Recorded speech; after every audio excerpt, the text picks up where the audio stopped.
चंद्रभान नामक एक साहूकार रहता था। उसकी चंद्रिका बहुत सुंदर, सर्वगुण संपन्न, सती, साध्वी, शीलवंती, चरित्रवान तथा बुद्धिमान थी। उसके कई पुत्र व पुत्रियां थीं, परंतु वे सब बाल अवस्था में ही मृत्यु को प्राप्त हो गए थे। इस प्रकार संतान के मर जाने से उन्हें बहुत दुख था।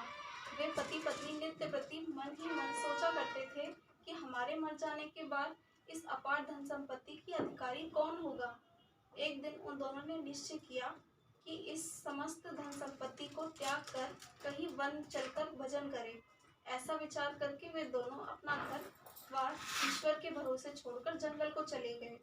जब चलते चलते थक जाते तो कुछ ठहर कर विश्राम करते और फिर चल पड़ते। इस प्रकार चलते चलते वे दोनों प्राणी बद्रिका आश्रम के समीप शीतल कुंडल पर जा पहुँचे।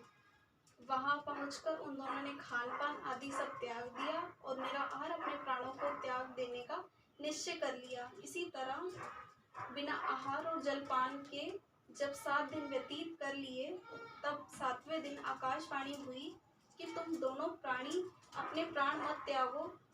सब दुख तुम्हें तुम्हारे पूर्व पापों से भोगना पड़ा है।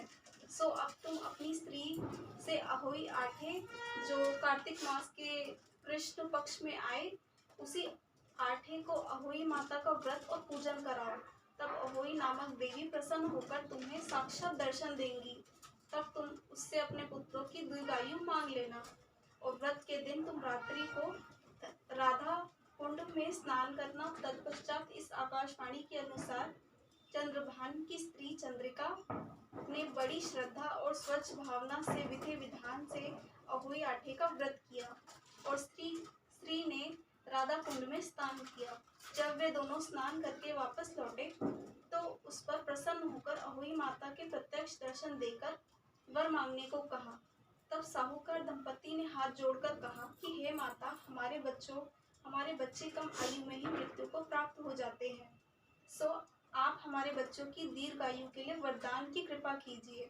अहोई माता ने उन दोनों की मनोवृत्ति को जानकर उन्हें मुंहमांगा वरदान दे दिया। यह कहकर अहोई माता वही अंतर्ध्यान हो गई।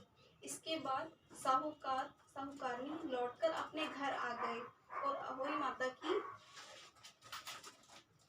कृपा से कुछ दिनों के बाद पुत्रवान हो गए और गुणवान बुद्धिमान पुत्र पाकर आनंद विभोर हो गए। अहोई माता की कृपा से इस लोक में सभी सुख भोग कर बैकुंठ को चले गए।